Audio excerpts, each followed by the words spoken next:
여러분 안녕하십니까. 전은책입니다. 토요일 밤이 지나고 일요일 새벽이 되고 있습니다. 요즘 우리 민주주의를 회의하는 이들이 점차 늘고 있습니다. 상황이니만큼 말입니다. 그렇지 않아도 선진 민주정에서도 민주주의를 의심하는 빈도가 점차 높아지고 있죠. 엘빈 토플러는 신문명의 창조라는 책에서 두 정당들의 치열한 싸움에 미국인들은 미디어와 정치인들에게 점차 무관심해진다고 썼습니다. 정당 정치가 위선적이고 사회적 비용이나 유발하며 타락했다고 생각한다는 것이죠.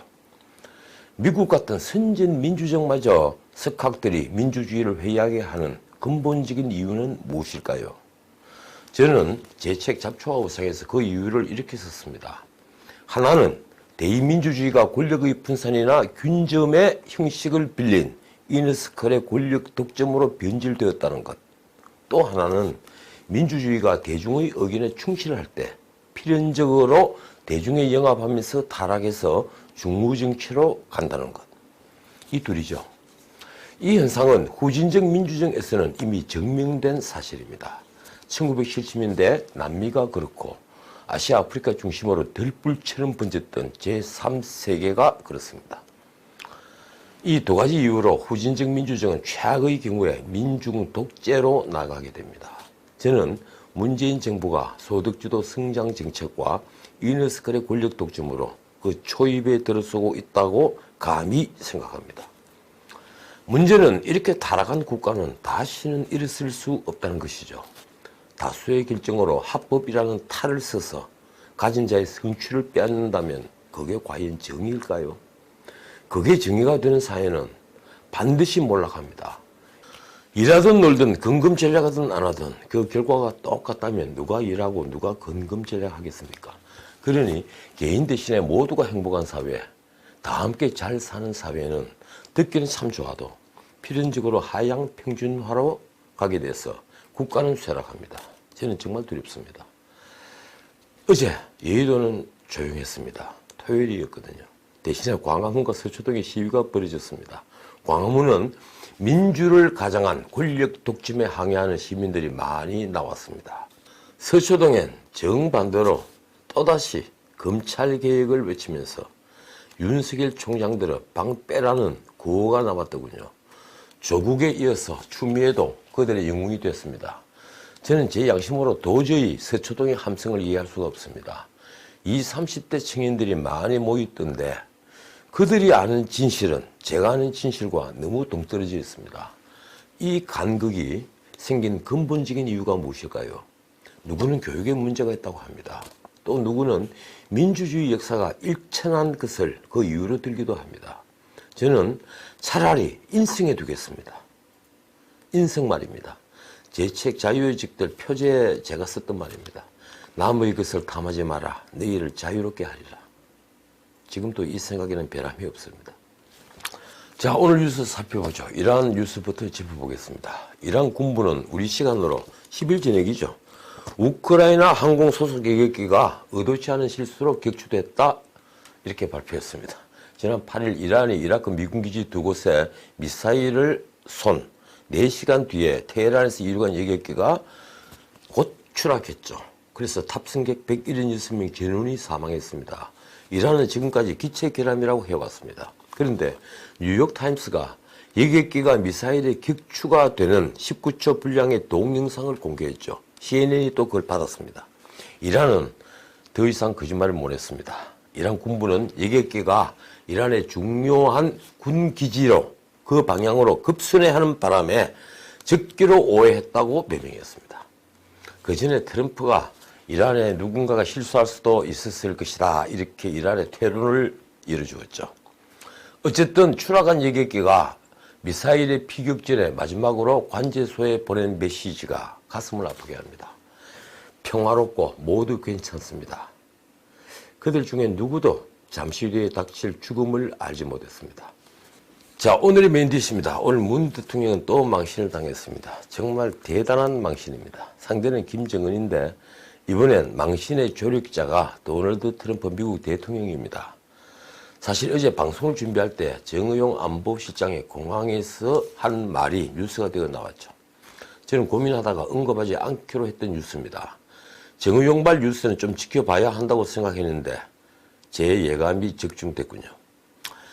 작년 국정감사 때 동창리만 폐기되면 북한은 ICBM을 쏠 수 없다고 자신있게 말씀드린다고 해서 김정은 편을 들면서 모두를 놀라게 한 분이니 말입니다. 어쨌든 이분이 이번에도 제대로 사고를 쳤습니다. 그는 한미일 안보협의회 참석차 미국에 갔죠. 호르무즈 해협 파병도 관심사였습니다. 그런데 정의용 실장은 어제 10일 귀국길에 영종도 공항에서 놀라운 얘기를 했습니다. 그 내용이 이렇습니다. 트럼프 대통령은 8일 예고 없이 정의용 실장을 잠깐 면담했다. 그 자리에서 정 실장은 문 대통령이 한반도 문제 해결을 위한 트럼프의 리더십을 높이 평가하고 고맙게 생각한다는 말을 전했다. 그러자 트럼프가 김정은의 생일에 대한 덕담을 했다는 겁니다. 그리고 그 덕담을 문 대통령이 김정은에게 꼭 전달해주면 좋겠다고 당부했다 한 것이죠. 문제는 그 다음입니다. 문 대통령에게 아마도 정의용은 이 사실을 보고한 걸로 보입니다. 정의용 자신이 공항에서 기자들에게 어제 적절한 방법으로 북한의 메시지가 전달된 것으로 안다고 했으니 말입니다. 그 적절한 방법은 무엇일까요? 설마 문 대통령 책상 위에 있다는 직통 전화는 아니겠죠. 어떻든 청와대도 고무된 분위기였겠죠. 문 대통령부터 중재자 촉진자를 자처하면서 김정은과의 대화에 목을 메고 있으니 미국 대화에 자신이 끼어들 여지가 생긴 것으로 판단했을 겁니다. 김정은은 통미봉남 기조에 따라 남조선 패싱을 해왔는데 미국이 우리에게 운신의 폭을 넓혀준 것으로 보았을 겁니다.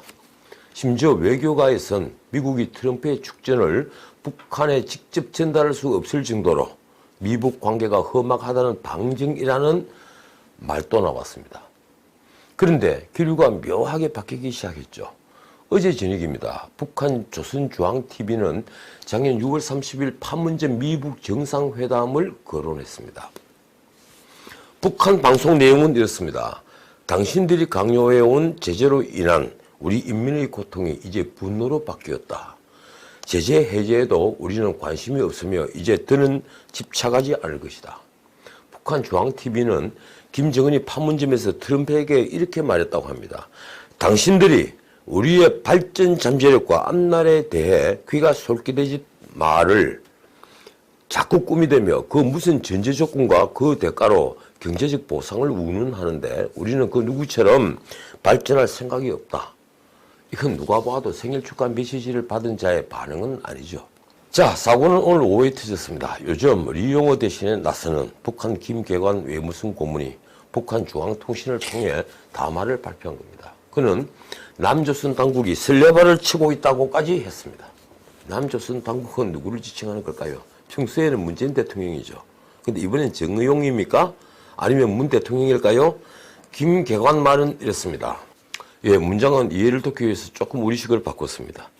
남조선 당국이 수문갑북에 흥분에 겨워 온몸을 떨며 대긴급 통지문으로 알려온 미국 대통령의 생일 축하 인사라는 것을 우리는 미국 대통령의 친서로 직접 전달받은 상태다.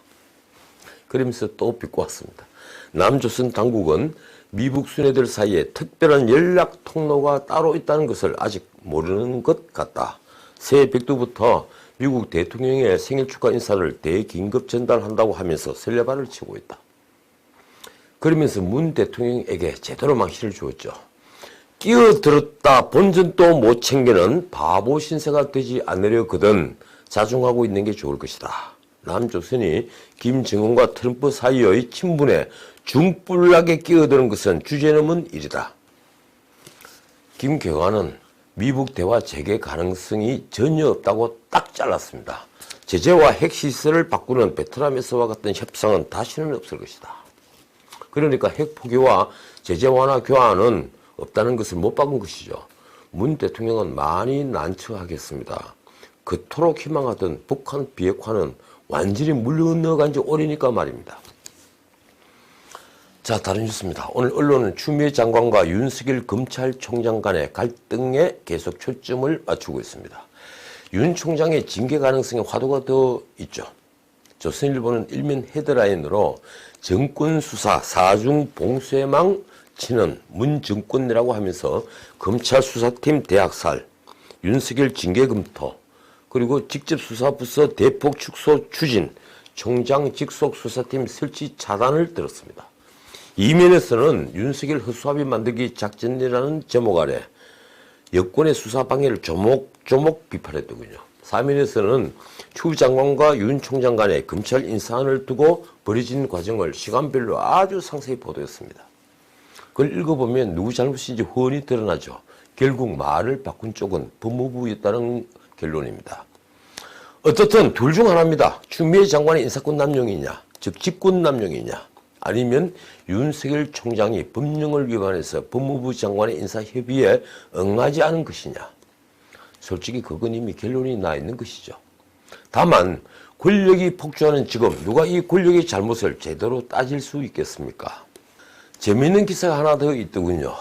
지금 여권은 민주당 총리실 청와대 할 것 없이 검찰 인사 과정에서 윤 총장이 의견을 내지 않았다 하여 항명으로 몰아붙이고 있죠.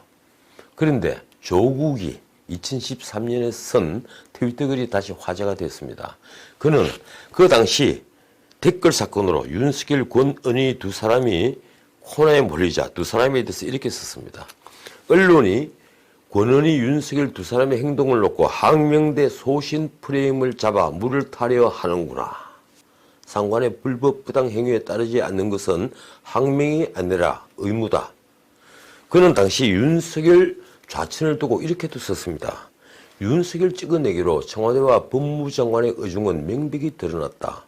수사를 제대로 하는 검사는 어떻게 해도 자른다는 것. 무엇을 겁내는지 새삼 알겠구나. 두 문장 다 영탄 쪽은요. 이 뉴스를 전한 언론은 역사는 돌고 돈다면서 조국을 조스트라다무스라고 했습니다. 그가 쓴 과거의 트윗은 불경스럽게도 조국 대장경이라는 말도 듣고 있다 합니다. 자, 오늘은 여기까지입니다. 밤이 또 깊었습니다.